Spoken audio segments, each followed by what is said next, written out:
It says that while that servant was speaking, another servant comes and gives Job some very, very bad news. This servant says, "Job, your sons and your daughters, they were eating and drinking wine in their oldest brother's house. And behold, a great wind came across the wilderness and struck the four corners of the house, and it fell upon the young people, and they are dead, and I alone have escaped to tell you." So Job finds out that a tremendous amount of lives close to him, have been taken from him. Again, why? Well, because the Satan has brought about a natural disaster of sorts. That is not so natural, right? I don't think the Jews understood that there to be a distinction between natural evil and moral or supernatural evil. It was just all one, wrapped up in one thing. Okay, so then it says that Job tore his robes, shaved his head, and fell on the ground and worshipped. And he said, "Naked I came from my mother's womb, and naked shall I return. Yahweh gave, and Yahweh has taken away. Blessed be the name of the Lord." And in all this, Job did not do sin, nor did he charge God of any wrong. So Job doesn't respond by blaming God. In Job's mind, God has taken away his stuff. And there's something to be said about Job's response. I think we have to admire the way he responds. He doesn't curse God. He doesn't charge God with wrong. Though perhaps a case could be made that he, because of the lack of information, he doesn't quite know the full story either. Is it the case, for example, that God took away his stuff? Well, in a sense, God allowed the stuff to be taken away, but I would be hesitant to say that's the whole truth, because actually the whole truth, the bigger picture, is not just that Yahweh is involved in some way by allowing this to happen, but there's also someone else who is involved, another spiritual being who is involved, that is never mentioned here, namely the Satan, right? So when Job says, "Yahweh has taken away my things, blessed be the name of Yahweh," that's a good response, I think, in the sense that he is still honoring God and loving God. But again, he doesn't quite know all the details of the situation, right? He doesn't know about the Satan. He doesn't know about the Satan's ideas or the Satan's schemes.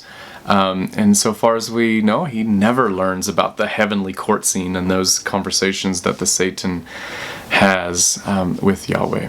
All right, so this ends the first round of disasters, and there will be another round of disasters that come. But before those come, Yahweh and Satan have a second conversation in the divine court scene. Okay, I'm going to run through this fairly quickly. So Yahweh and Satan, their second conversation begins in chapter 2. So in chapter 2, verses 1 and following, it says that again there was a day, it seems like another day, right? When the sons of God came to present themselves before Yahweh, and Satan also came among them.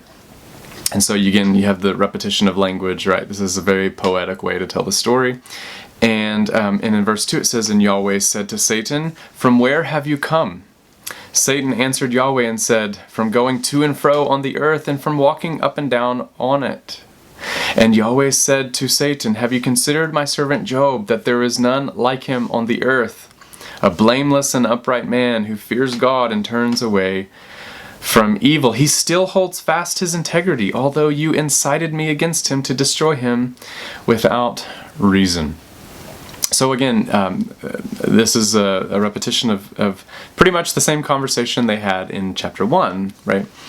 But there are some nuances, or maybe a little bit of additional information here that is given that is not given in chapter 1. Specifically, what's interesting here is that Yahweh gives an explanation as to how the first round of disasters came about. Did you notice in verse 3 where Yahweh says that, "Have you considered my servant Job? He still holds fast his integrity, although you incited me against him to destroy him without reason." So Yahweh is referring back to the first round of disasters and how Job never cursed God the way that the Satan said he would curse God. But notice something very specific here. It says that Satan, you have incited me against him to destroy him for no reason. So this is very revealing, because Yahweh gives his own account of how everything went down in chapter 1. Well, why did Job suffer? Well, Yahweh says it's because you incited me against him. Okay. To destroy him for no reason. You incited me against him to destroy him for no reason. So again, Yahweh is appealing, it seems, to the utter irrationality of this whole thing, right? And when he says, you've done this for no reason at all, there was no reason for this, right? There's some interpretive issues with that phrase, for no reason, but I'm not going to get into that. But the really interesting bit here is that Yahweh says, you incited me against him to destroy him. Inciting. That's an interesting word. And we're going to deal with that probably in another video. We're going to have to deal with that. So, okay. So the text goes on. The Satan answers Yahweh and says, skin for skin, all that a man has he will give for his life, but stretch out your hand and touch his bone and his flesh, and he will curse you to your face. So the Satan doubles up and says, no, he will curse you, Yahweh. You stretch out your hand and touch his bone and flesh, meaning inflict him with pain and misery on his very person, and Yahweh, he will curse you to your face. And again, Yahweh responds by saying, behold, he is in your hand, only spare his life. This is interesting because, again, the Satan has proposed a way for Job to suffer, namely at the very hand of Yahweh. Yahweh does not grant that request, technically speaking, and he says, no, Job is going to be in your hands, Satan. Only here are some parameters. And that makes sense because Yahweh is the big boss and the Satan is just a creature, right? A nefarious, sinister creature nonetheless, but he's a creature. And Yahweh gets to dictate the terms. But notice, again, Yahweh declines to inflict Job personally. He merely allows Job to be afflicted like this, right? So it says in verse 7 that the Satan went out from the presence of Yahweh and struck Job with loathsome sores from the sole of his foot to the crown of his head. So the Satan has attacked Job personally. He's attacked his body by giving him sores. And it says that Job took a piece of broken pottery with which to scrape himself while he sat in the ashes. So Job is just in misery. He's in emotional misery. He's in psychological trauma. And now he's in physical trauma, right? To make matters worse, one of his living relatives, namely his wife said to him, "Do you still hold fast your integrity, Job? Curse God and die." So what she's doing to Job is giving him an invitation. Job, it's not worth it. Yahweh, in other words, is afflicting you severely. So why are you worshiping him? Why are you doing this? Verse 10, Job responds and says, "You speak as one of the foolish women would speak. Shall we receive good from God, and shall we not receive evil? In all this, Job did not sin with his lips." Now, to sum up this video, notice again Job's response. We applaud Job's response. He's not cursing God. He's not going to curse God at all. He's committed to his God. He truly is a pious individual, and quite frankly, we have something to learn from Job in this regard. However, again, is it true that God has given him evil? Well, again, no, not at all, right? I mean, it is true that Yahweh is involved in this, right? He's granting allowance, he's permitting Job to suffer, but he's not actively doing this. And so Job, because he lacks information, namely, he doesn't know about the conversation that that Yahweh and the Satan had with one another. And as far as we know, he never learns about this. Just based on the information he has, he just attributes pretty much everything to God. And it's as if he's not even presenting the whole truth. The whole truth is that yes, Yahweh's involved in some way by granting allowance and permitting this to happen to him, but it's not the whole story. The whole story is that the Satan is the one coming up with these ideas, and the Satan is the one who is afflicting him personally, right?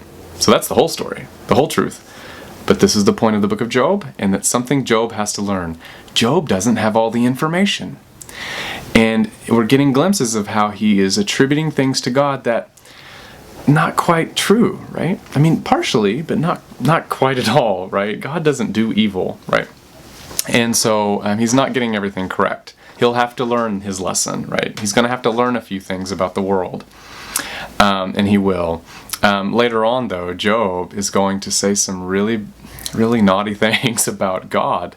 He ends up thinking God is hurting him because God hates him. He's going to say some things about God that will make you blush. Well, that's for another video. At this point, we just noticed that chapter 2 ends by Job getting some of his friends to come along. Eliphaz, Bildad, and Zophar come and hang out with him, and that's not a pretty picture because his friends, they don't know anything about God. They don't know anything about God's justice, and it's going to prove to be another thorn in Job's side. So in our next video, we're going to dive into the second section of the book of Job, namely the discourses and the dialogues. And we're going to ask some very important questions about this whole suffering, namely, why is God allowing Job to suffer? Why is God permitting the Satan to do the things that he's doing? And after that, we're going to look at some of the things that Job believes incorrectly about God. And we're going to learn that Job's theology is far from perfect. Job maintains the best he can his piety and his relationship with God. He never abandons God. He never abandons a relationship with God.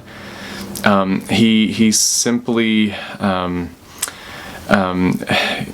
goes kind of off the deep end on a few things, but again, we're going to give him a lot of grace because he just simply doesn't have all the information to make an informed decision about his views about God. But God is very patient, and God's going to journey with him through his suffering and teach him a thing or two or three about the way things really are. All right, so that's in the next video. Stay tuned, and we will talk more about that next time.